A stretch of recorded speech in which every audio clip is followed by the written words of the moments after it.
Sup you beautiful people. Hope you've had a fantastic day. Welcome back to another new episode of What If Naruto Was the Red X. If you guys enjoyed this what if, comment down below and let me know. And go ahead and check out other what ifs in the channel after watching this video. Don't forget to subscribe and leave a like, and also share this video with your friends. So now let's start this video. Naruto twitched as he found himself, both sides of Raven and Itachi walking up an enormous spiral staircase. On Naruto's back rests the human half of Raven, the childlike version of her, wrapping her arms around his neck, while he kept her up with his free arm. Mentally sighing as he remembered the time in his head where he'd been forced to climb an enormous tower, Naruto lightly tapped his shoulder with the staff. "I really hate stairs."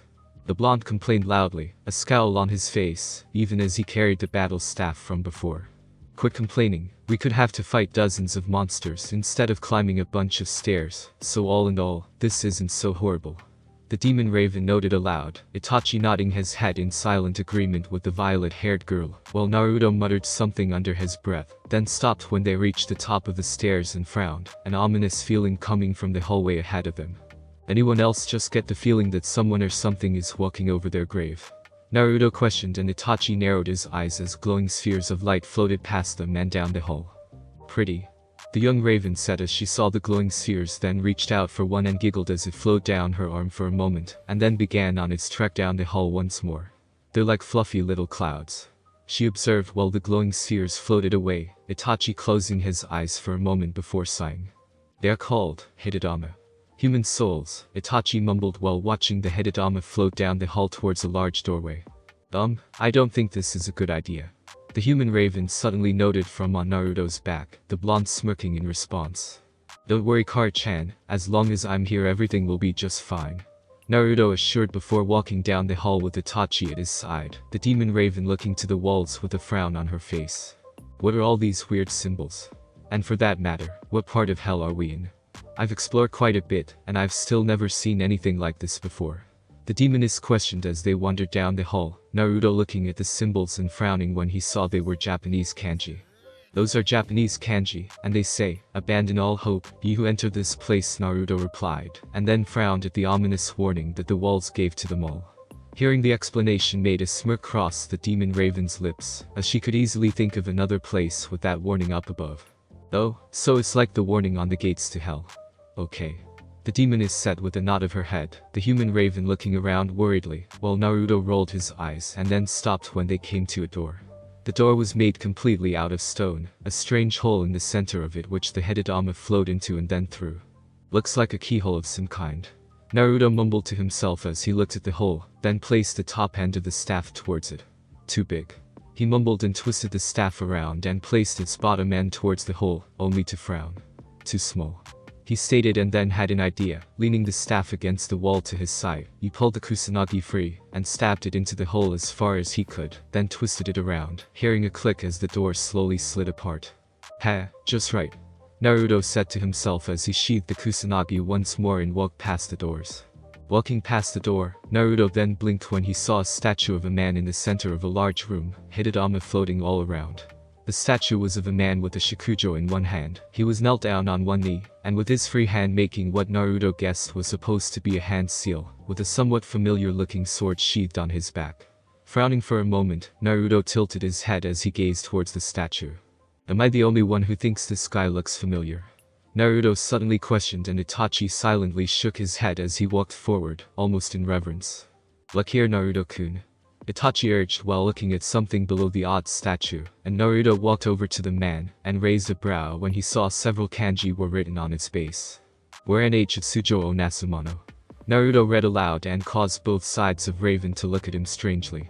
"And just what does that mean then?" the demon Raven questioned, and a small smile suddenly graced Itachi's lips.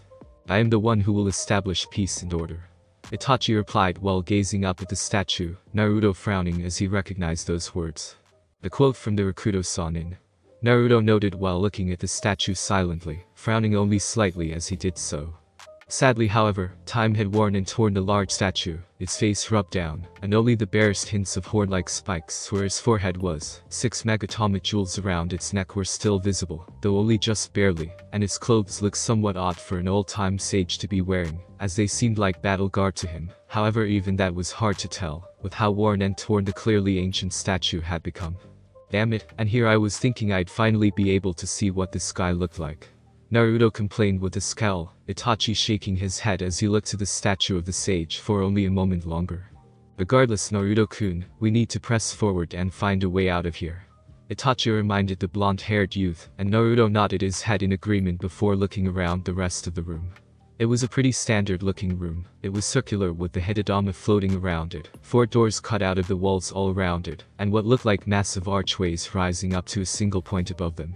Great 4 doors and no way to know which one is the right way out of here. The demon raven noted while looking around, and Naruto frowned for a moment to himself, then looked at the shakujo in his hand before clicking his tongue. Well, I did meet a priest when I was traveling with Iro-san, and he had a real simple trick to choosing which way to go whenever he hit a crossroads. Naruto offered and got looks from both of the ravens and Itachi. Just humor me.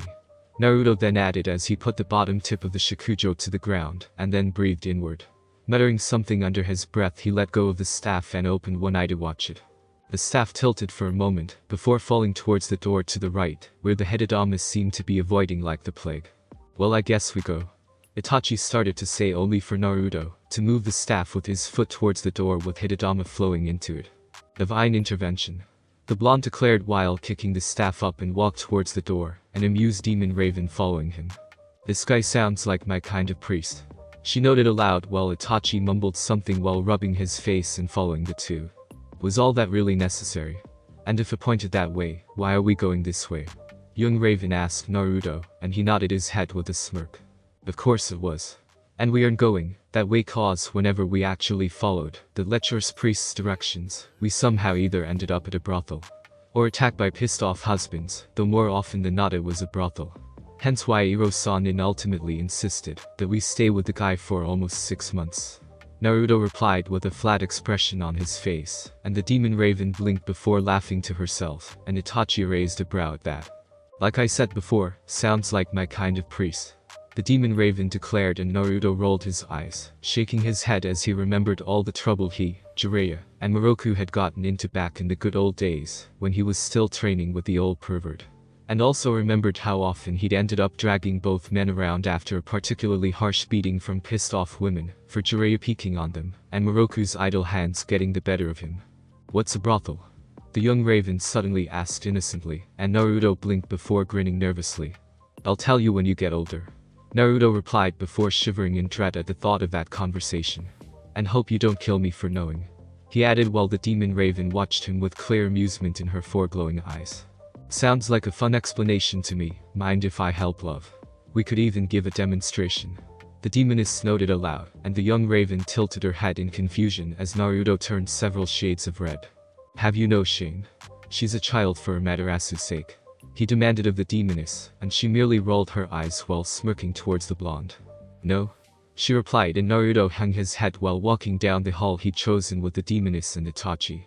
Of course you don't, Naruto said with a shake of his head as he continued to walk deeper down the tunnel, then stopped when he saw another set of stairs, and mentally groaned.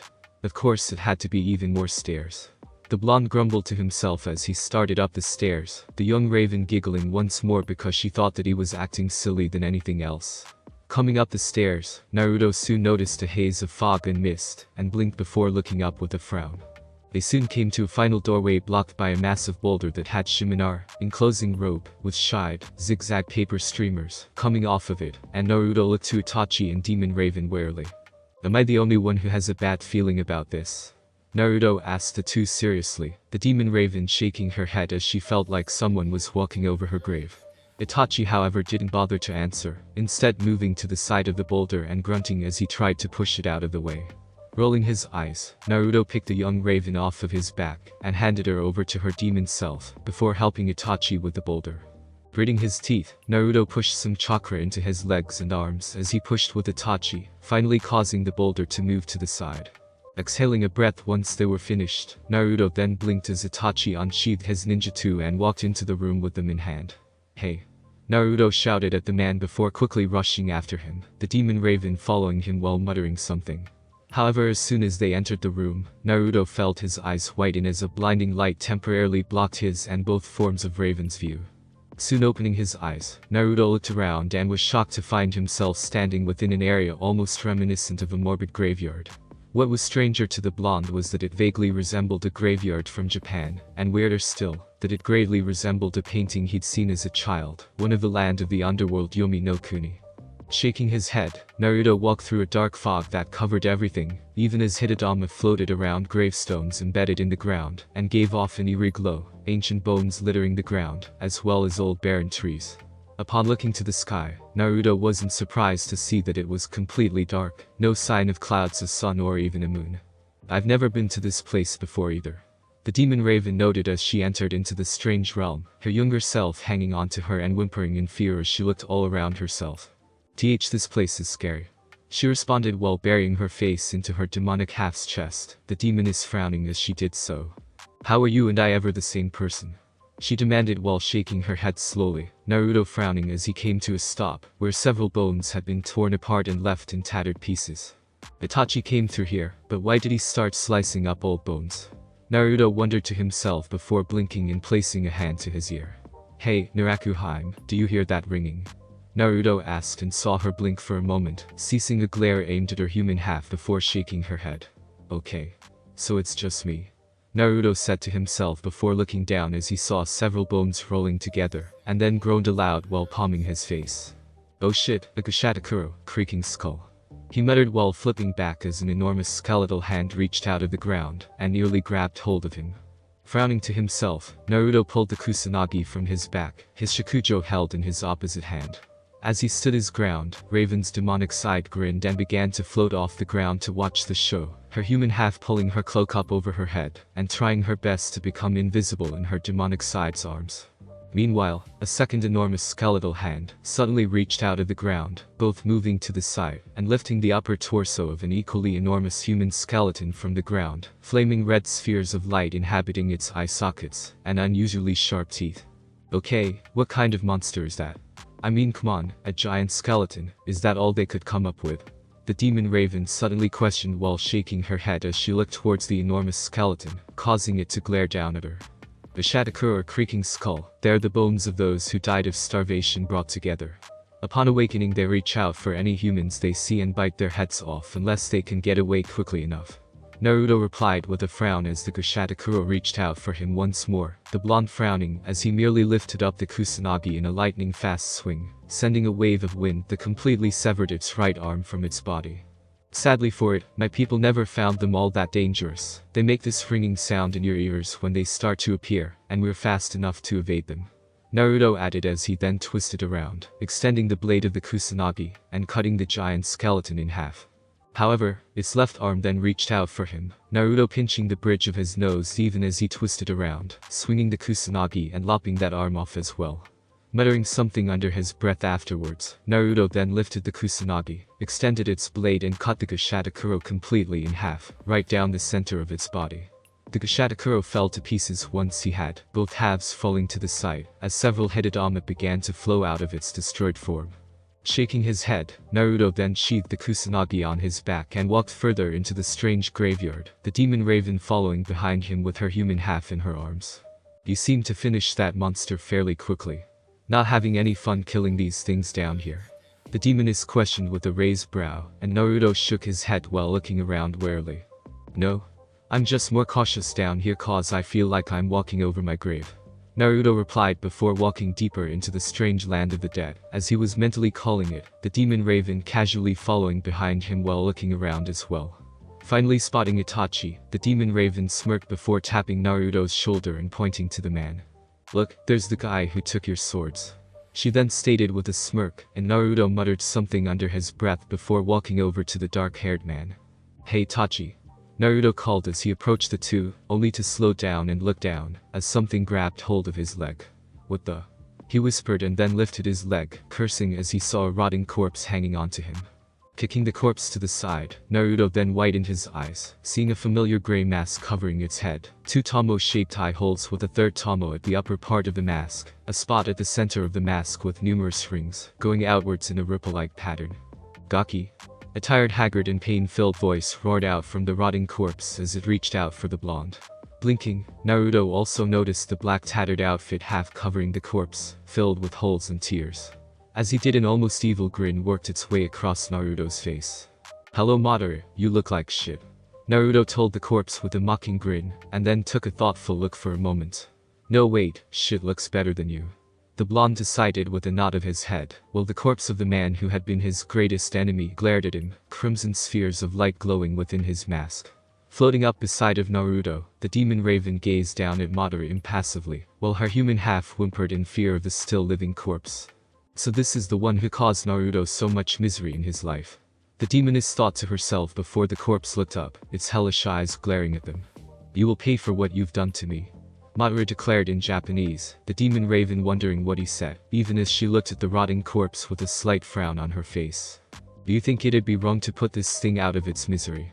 The demon raven suddenly questioned of Naruto, and he scoffed while crossing his arms. "I'm not going to. As far as I'm concerned, he can stay here and rot for the rest of eternity. Literally in this case, cause you see Narakuheim, here in Yomi, you aren't tortured, you just rot for all eternity," Naruto replied while glaring at Madara, Itachi walking out of the fog and towards them. "I see you found someone familiar," Itachi noted while Madara glared up at him as well, his hellish eyes showing only fury. However, before anything else could happen, a rotted gray hand pierced the fog and dug its claws into Madara, then pulled him into the fog's depths. Cursing lightly, Naruto ran into the fog after Madara, soon followed by Itachi and the demon raven. Soon coming towards the figure, Naruto felt his eyes widen, while Itachi narrowed his eyes. Both the young and demon raven then looked to it, both girls seeming to cower before the imposing figure before them. It was tall, at very least it was 10 feet tall. Its body was a rotting sickly gray color with black rune or perhaps seal-like markings over what was visible of its left hand and forearm, sharp obsidian black nails, onenju or Japanese prayer beads wrapped around its left hand wrist. Its face resembled a Hanyu mask, a pair of horns flowing out of its long spiky white hair, a knife sheathed in its razor-sharp obsidian black fangs, a pair of demonic eyes glaring down at them. The sclera and pupil both a deep obsidian black while the iris was a brilliant golden color, and a long white robe the only thing covering its body, yet left its chest and some of its navel in full view. Kuku. A strange clicking chuckle echoed out as the being held up Madara's corpse with its dagger, then a long tongue escaped past the obsidian teeth in its mouth. "Madara, you should know already, escape from me is impossible." A deep scratchy yet feminine voice echoed from the being, as Madara coughed up something, the corroded flesh of his body slowly falling apart under the strain of its newfound position in the air. Reaching up with its other hand, the being turned Madara's head towards it, even the demon raven cowering as Madara whimpered in pain. "I am to be the ruler of all things. You should obey me." Madara managed to croak out, and the being's ember eyes seemed to narrow into thin slits, the fury within its gaze clear. "Foolish ninjin. You must learn your place," it declared sinisterly before wrenching Madara's head from his shoulders with one twist of its wrist. The young raven actually screamed and buried her face into her demonic half's chest, shaking in fear, while Naruto turned slightly green at the sight. Itachi however remained impassive, watching on as the beast released Madara's body, turned and made its way back into the fog with Madara's head still managing to speak out in pain grunts. Shai Shinigami," Naruto whispered when he was sure that the being was finally gone, the demon raven twitching when she heard the name. "No wonder people like Madara and Orochimaru are so scared of dying. If that thing is waiting for them, I wouldn't want to die either," the demon raven declared with a shiver, Itachi turning to her with a serious look on his face. "This is Yomi. Unlike you people, all the souls of the dead end up here. Good or evil doesn't matter. The Shinigami awaits us all in death," Itachi explained darkly before walking in the direction the wraith had gone. Blinking, the demoness turned to Naruto for confirmation, the blonde merely sighing as he followed after Itachi. Looking more than a little disturbed by that tidbit of information, the demoness narrowed her eyes, while trying to think up some way of making damn well sure that her Naruto never ended up in this place of darkness and death, even as she followed after him.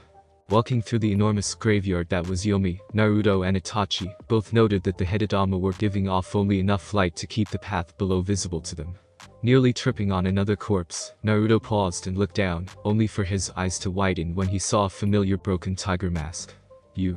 He hissed while reaching down and lifting the form of a long dead and still rotting man, his body clad in pieces of gray armor, a mask covering his lower face entirely. So the little one lives on after all. Come to torment me in death, have you? The voice also spoke in Japanese yet made Naruto growl, even as the demon raven walked up, a shiver running down her spine, at the similarity between this man's calm cold voice and that of Slade. No, but I am a bit surprised to see you still have some flesh to rot. Naruto replied as he glared at the living corpse of the man who murdered his mother, essentially damning her to a similar fate in Yomi. I do. Because time passes differently for each of us. For Madara, it goes decades at a time. Soon he'll be naught but dust. And yet for me, it goes painfully slow. The nameless man explained to the blonde, and Naruto frowned while glaring at the man, the demon raven looking to Itachi for an explanation. Sighing at the look from the girl, the dark-haired man closed his eyes and turned away. So, was death really what you wanted back then? Naruto questioned of the nameless man, and his single glowing red eyes seemed to dim for a moment. In a way, yes. I wanted to see them all again. Yet, I believe they have long since passed to the next world, leaving me here to rot. The nameless assassin replied, and Naruto blinked, and then let out a sigh as he remembered the man's letter. If it helps you any. I understand that to you it was just a job. You were hired to do it, and the person who hired you has paid for it. So there's no hard feelings between us. Naruto offered and then knelt down, and left the rotting man leaning against a headstone. But that doesn't mean I can ever forgive you for killing my mother. Naruto finished while glaring at the man, and he managed to let out a weak chuckle in response. I would expect nothing less. The man replied before turning his head and lifting his half-skeletal left arm up to point to the side. The Shinigami went that way. He then stated, and Naruto merely nodded his head while standing up, then made his way deeper into Yomi, Itachi and the demon raven falling into step behind him. As they left, the nameless man merely dropped his arm, and leaned back into the headstone, a name upon it covered by his form. Meanwhile Naruto walked with his arms crossed over his chest, a deep frown across his face. Seeing the look, Itachi wisely decided not to speak to the blonde as they walked further into Yomi. Behind them, the young raven looked confused by what was going on, the demon raven merely staying silent on the matter of the man. Soon enough, the group came towards the Shinigami, the death god holding Madara's head in one hand, and looking up as they approached. Ninjin, why do you invade my realm? The Shinigami questioned of them as they approached, Naruto shivering slightly as he came to a stop. Itachi walked past him however, and merely knelt down before the god of death, bowing his head as the being moved its attention towards him. Shinigami-sama, I have a request of you, please allow these two passage back to the mortal world, so they might stop the demons that were released upon the world up above. Itachi pleaded with the death god, and he merely chuckled, a strange almost clicking sound echoing from the god of the dead. Why should I help these, Ninjin? I have nothing to gain from saving that world up above. The Shinigami questioned, and Itachi looked back to the death god with a determined frown on his face.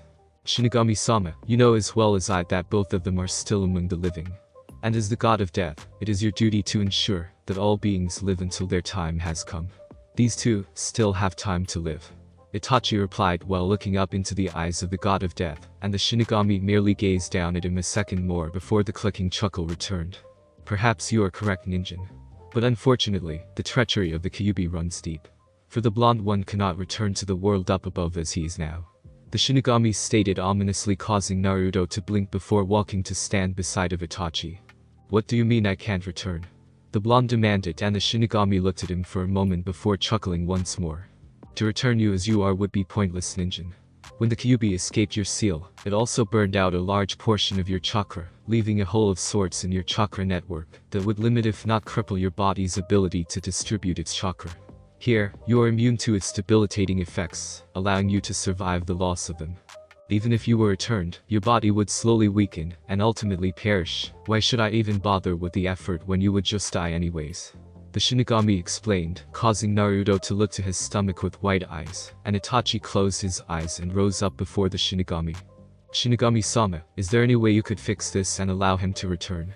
Itachi questioned of the Shinigami, the death god narrowing its eyes, even as it tossed Madara's head up and down in one hand. Perhaps.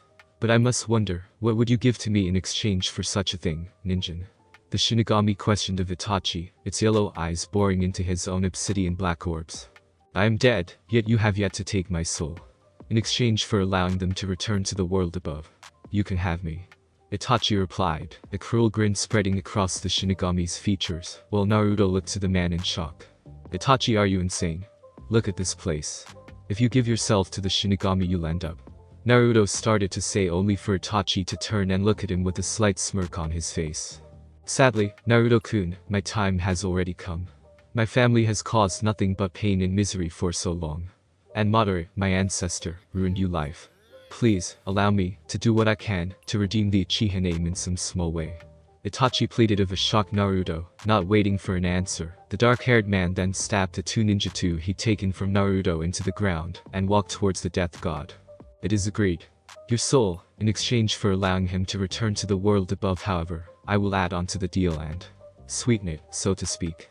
The Shinigami stated to say before holding out its left arm and causing a swirl of familiar red energy to form. In order to battle the demons above, I shall allow you to have the Kyuubi's yin chakra your father sealed. In exchange, you shall give me the half of chakra and its soul that once resided in you upon its defeat. I will give you 1 hour to do so, or I shall take back the power completely. The Shinigami offered, and a slight smirk worked its way across Itachi's face while looking to the death god. It's a deal, he stated, and Naruto gaped at the man before shaking his head and marching forward. Now wait just a damn minute here. Even if I do have the same amount of chakra as the Kyuubi, it'll still take me more than an hour for me to stop it. Naruto shouted at both Itachi and the Shinigami, the death god chuckling once more. Is a Jubi really afraid of fighting a little Kyuubi? The being wondered aloud and quickly drawing Naruto's attention back to it. Have you forgotten that you bear the Rinnegan, or that you yourself are a Jubi of sorts? As such, for someone like you, defeating a mere Kyuubi should be all too easy. The Shinigami noted aloud, and Naruto frowned deeply while glaring at the death god. In case you've forgotten, I have no clue how to use that power. You're going to double my yin chakra and leave me with less than a quarter of yang chakra. My chakra control is going to be shot all to hell. Not only that, but I have little to no clue on how to use the more advanced Rinnegan abilities, and the ones I have managed to use thus far really drain my reserves. Naruto shouted at the Shinigami, and it reached up and rubbed its shin for a moment before chuckling darkly. Not my problem. The deal is with Itachi, not you, and as he has agreed to this bargain, it shall be done. For his soul, you shall go back to your world, defeat the Kyuubi, and give his power and soul to me. Should you fail, know that his sacrifice shall have been in vain. The Shinigami stated while dropping Madara's head to the ground, pulling its dagger from its mouth, and then quickly grabbing Naruto with its free hand. Grunting and struggling in its grip, Naruto then widened his eyes as the Shinigami reared its head back, and then spit out a familiar red chakra that quickly flowed into Naruto's body. Gritting his teeth, Naruto then began to thrash about on the ground, red chakra flowing over his form, before his body began to change. His teeth became fangs, his nails became claws, and black fur started to spread over his form as he grew bigger and bigger within the Shinigami's grasp. Dropping the blonde as the changes to the blonde-haired ex-shinobi continued, the Shinigami then grabbed hold of Itachi and looked down at Raven as Naruto thrashed on the ground. Take care of him, little Hanyu, he will need you greatly in the coming days. The Shinigami stated before an eerie chuckle echoed from its lips as it picked up Madara's head and then vanished into a swirl of fog. As soon as it vanished, a spiral staircase rose up from the ground where it had been only a moment before. Both sides of Raven then watched as Naruto soon got up on all fours, only to stretch out in the body of a wolf, 10 long thin tails ripping out of his tailbone as he reared his head back and howled towards the moonless sky up above. Panting heavily, Naruto then fell down, now in his Yubi no Akami form, as the demon Raven moved over to him. Walking over to the massive obsidian-furred wolf, she then hopped onto his back, and then placed her younger self on the wolf behind her. Leaning forward, Raven patted the wolf on its head slowly, drawing its attention to her. No time to grieve for your friend, love, we still have to save both your friends and mine from Trigun and Kyuubi. The demoness reminded, and Naruto blinked for a moment before growling lightly, moving his head to the side, and biting the staff he picked it up and snarled, before lunging to the stairs and quickly running up them, intent on making Itachi's ultimate sacrifice meaningful. Jump City. The Titans stumbled back as the Kyuubi no Kitsune lunged at them, flicking its tails forward like blades. Cursing, Cyborg grit his teeth as the tails cut into his armor, then tried to slam a fist into his face. However, the Kyuubi merely grinned wider while ducking under the attack and ramming into him. Cyborg was sent flying back by the attack, while Starfire flew down with Donna, the two girls grabbing hold of two of its tails each, before throwing it into the air. Nightwing then narrowed his eyes before throwing an explosive disc up at the Kyuubi, only for it to chuckle and then slap the disc back at him. Cursing loudly, Nightwing ducked out of the way of the disc as it made contact with the ground. Ravager lunging at Mammoth, the man-mountain crouching down, then propelling her into the air where she started to swing her twin katana at the Kyuubi. However, the beast moved as if it saw every attack before she even swung the blades, then lashed out with the tail, wrapping it around her waist and twisting around behind her, before kicking her to the ground with all four of its legs. Ravager was sent careening into the ground, only to whiten her eyes, the back of her clothes now on fire. Cursing loudly, Ravager quickly reached up and unclasped a couple of straps, before throwing her black shirt off, leaving her upper torso clothed only in a skin-tight pale blue long-sleeved shirt. The small black shirt fell to the side with an audible clunk, proving to Nightwing it was some kind of body armor, however was clearly ineffective against the Kyuubi's Foxfire, as it was burned and charred into ashes within only a few moments. Foxfire, it burns hotter and faster than any other flame. Batman noted as he threw several explosive batarangs towards the Kyuubi, only for it to lash out with its tails. However, narrowing his eyes, Batman then hit a switch on his belt, causing the batarangs to detonate instantly, Nightwing blinking as they caught the Kyuubi off guard. How? But I thought Kyuubis were all supposed to be omniscient. Knight questioned of Batman, and the Dark Knight nodded his head while narrowing his eyes where the Kyuubi had been. If they were, they wouldn't die. When a kitsune of any kind reaches 100 years of age, they gain the ability to see anything around them within a sphere of 1,000 miles. Being able to see what any of us are doing at any moment is one thing, knowing what we're going to do to it is another. Batman explained while the smoke cleared, a frown marring the Dark Knight's features as the Kyuubi looked virtually unscathed, a mocking grin on its masked visage. Dude, how do we kill this thing? BP suddenly demanded, and Batman shrugged only to pinch the bridge of his nose when he saw Dwayne running towards the Kyuubi. Oddly enough, however, as the Kyuubi flicked its tails at her, Dwayne laughed and danced around the attacks. Twisting between its tails, Dwayne then pressed a switch on her arm, activating a micro-dosage of venom, just enough to boost her strength without the harmful side effects, and slammed her guitar into the Kyuubi's face. The Kyuubi skid to the side from the assault, then narrowed its eyes on the girl, only for her to blow a raspberry at it, and then flip back to the ground with her usual semi-psychotic laugh. Why is it only the crazy one can actually hurt it? Blackfire demanded while nursing a headache, Kid Flash groaning to the side from where he was tossed around by the Kyuubi. Snickering for a moment, Donnie floated over to the two, reclining in mid-air before offering her opinion on the matter. Probably because she's in her own little reality. And the rules of our reality don't really apply to her in this one. Donnie offered, and Blackfire blinked for a moment before rolling her eyes, wondering why that made more sense than anything else she could think of. Enough talking. Just ice the fucking fox already.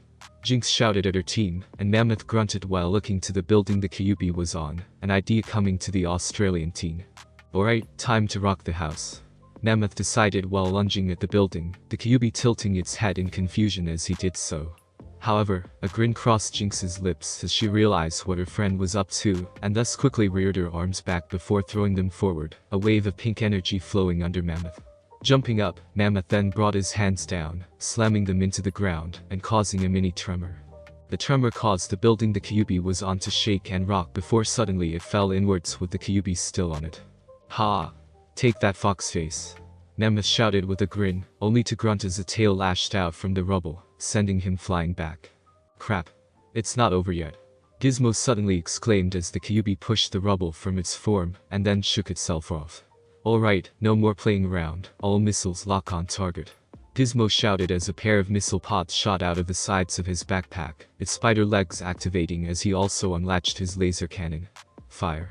The tiny terror then exclaimed as all his missiles shot towards the Kyuubi, the beast narrowing its eyes, even as Gizmo fired his laser cannon at it as well. Spreading its legs, the Kyuubi then crouched down before jumping over the laser blast, leaving him open to the missiles raining down towards him. Gizmo watched with a grin as the missiles approached the Kyuubi, only to gape at a nearly psychotic grin that crossed its features not but a moment later. Twisting around, the Kyuubi dodged around the missiles, using them as stepping stones, in order to move around the others coming down towards him. Finally, the Kyuubi flipped off of the last missile and into the air, spinning in a wheel and allowing fire to flow over its entire form. Shit. Donnie exclaimed as the Kyuubi landed on the ground, rolling towards them, even as the missiles detonated against the ground and buildings around them. Jinx quickly rolled out of the way of the Kyuubi, Kid Wicket pulling Seymour in private into his cape to make a quick escape, while Donnie stood her ground. Taking in a deep breath, she then unleashed it, screaming out loudly almost like a banshee, and keeping the flaming fox wheel back.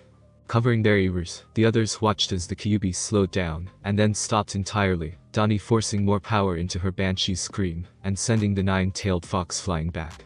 Swing for a moment afterwards, her eyes then rolled up into the back of her head while she passed out onto the ground. Cursing lightly, Jinx ran over to the girl, while Blackfire looked to where the Kyuubi was getting up once more, shaking off its body before narrowing its eyes onto them all dangerously. Dude, for a demonic animal. This thing is really tough. BB suddenly noted as he fell to his knees, no one moving to disagree with him, as the Kyuubi continued its approach. Soon enough, the groups of heroes were literally backed into a wall, the Kyuubi grinning darkly as it crouched down and prepared to lunge at the heroes. To think we're going to end up as fox food. Kid Flash mumbled while Nightwing looked to Batman, the Dark Knight remaining silent. Well, been nice knowing you guys.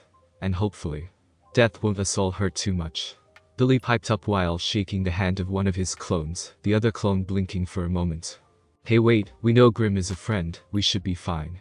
The clone noted with a grin, and Billy blinked before nodding his head. However, before anyone could speak, the Kyuubi lunged forward, fangs and claws bared. But just as it was about to strike, it was knocked back as a blinding sphere made of pure light appeared between it and the three groups of warriors. Dude! BP exclaimed as the light appeared, the groups blocking it out as it nearly blinded them all. However, soon the light began to fade, Jinx opening her eyes and then gaping, as she started to see what had saved them all. What she saw was a shakujo with 6 rings that had dug its partly metal tip into the ground, the 6 rings on its topmost portion ringing out faintly before finally falling silent. Soon, the rest of the group followed, opening their eyes to the strange sight of the staff, the Kyuubi growling as he lunged at them once more, only for a large circle of glowing white kanji to appear them all and keep it out. Only Batman, Jinx, and Dr. Fate knew the meaning of the kanji however, and it was simply a kami. Guys.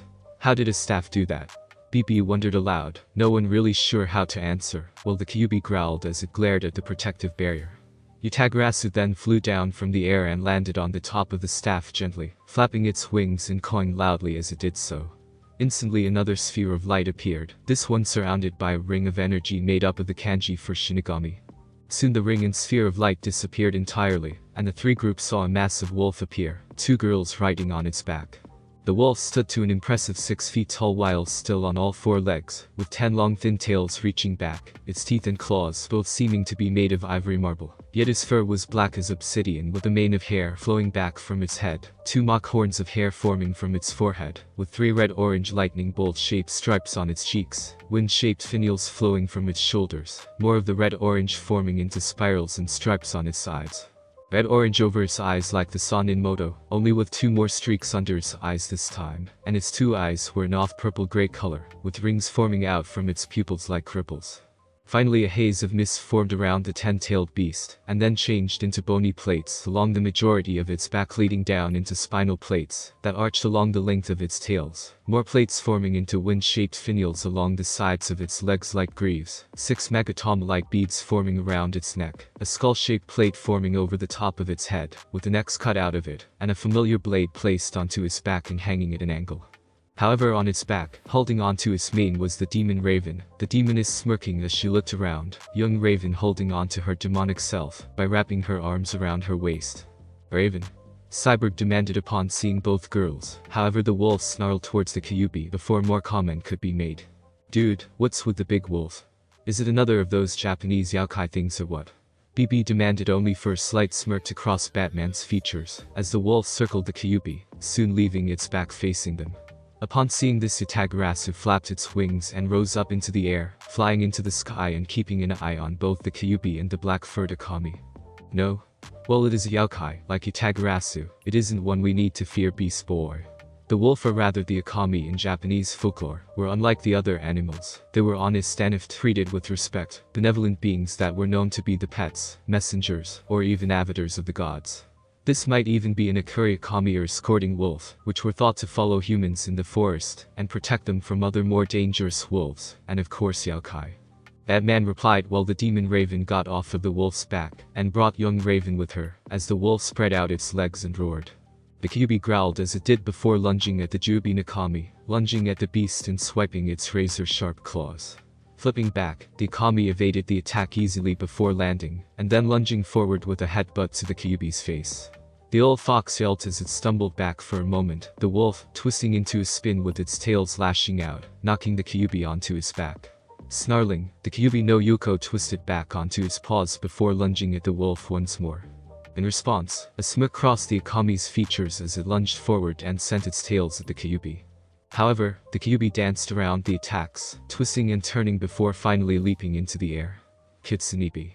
The beast exclaimed as purple orbs formed on the tips of its tails, which it then shot forward, towards the Akami below.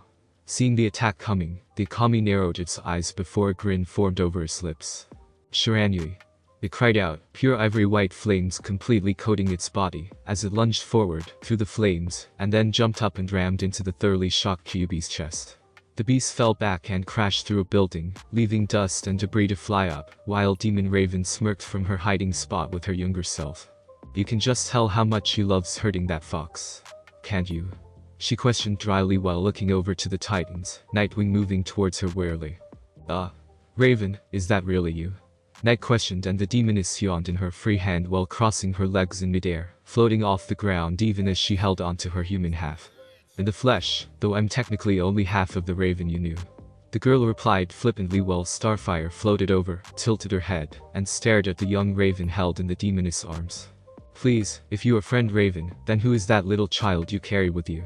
Starfire asked the demoness with her head tilted to one side, and Night palmed his face for a moment. Do this. This is just my weak, annoying, useless, human half. The demoness replied with a frown as the young raven winced and hung her head at the verbal abuse the demoness liked throwing at her. Wait. So then that means she's... Sai started to say only for the child to turn to them and wave timidly. Hi. She questioned and got looks from all the Titans but BP, who was still watching the fight between Akami and Kyuubi. Dude, aren't kitsune are afraid of dogs or something? What if they are, then why isn't the Kyuubi thing like freaking out over that massive wolf? If I was afraid of dogs and saw a wolf that size, I think I'd run until I put it at least 100-mile distance between me and it. BP asked Batman, and the Dark Knight frowned for a moment before answering him. The older and more powerful a kitsune becomes, the less fearful of humans and dogs it also becomes. Since that is a Kyuubi, it's so powerful it no longer fears dogs or wolves. Batman explained, and BP made an O with his mouth before turning back to watch the fight between the two massive beasts. The Kyuubi snarled as it got up onto his feet, glaring at a smirking black-shaded wolf with 10 tails. Twitching slightly, the beast then crouched back before launching towards the Jubi Nakami. Ducking in on itself, the Kyuubi turned into a flaming wheel once more as it approached the Akami. Raising a brow and smirking wider, the Akami crouched down at the Kyuubi's approach, and then launched itself into the air, over the Kyuubi. Landing as it passed, the Akami then turned and saw the fox wheel soon straighten out, the Kyuubi sliding to a halt with a snarl. Roaring loudly, the Kyuubi lunged at the Akami once more, ducking into a spinning wheel yet again, and the Akami narrowed its eyes while spreading out its limbs and crouching down. As the wheel approached, the Akami sent two of its tails forward and caught it by its sides. Grinning widely, the Akami then threw the Kyuubi into the air and watched as it came out of its roll. A deep growl then echoed from the Akami as a brilliant purple light formed around its paws, soon forming into sharp-looking blade-like claws. Jumping up a second later, the Akami suddenly twisted into a spin and rammed into the Kyuubi, slicing into it and bringing a pained cry from the fox. Falling to the ground, the fox fell onto its side with a loud thud, while the Akami landed gracefully beside it.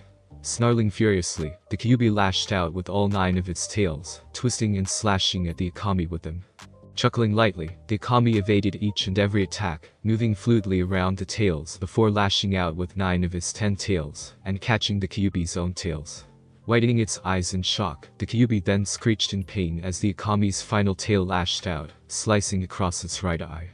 Grinning widely, the Akami then lifted the Kyuubi by its tails, and slammed it into the ground behind it, then lifted it up again, and slammed it into the ground at its right, then once more it slammed the Kyuubi into the ground at its left, before twisting around, and throwing the Kyuubi away.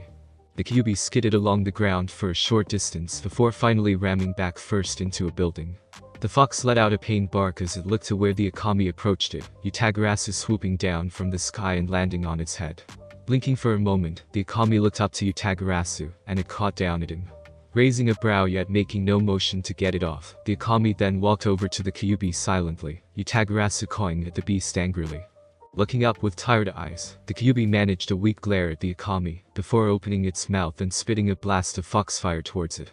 Flapping its wings, Utagarasu quickly flew off of the Akami's head and into the air, the wolf merely jumping up over the flames, and allowing its tails to obscure it from view. Looking up slowly, the kitsune stared at the sphere of black tails, only to widen its eyes as five came towards it, opening like a black hand with bony armor along its fingers.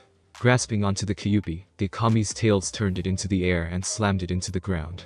Barking pitifully, the Kyuubi managed a weak glare before the other five tails suddenly lashed out, stabbing the fox in every major juncture of its body save for its neck.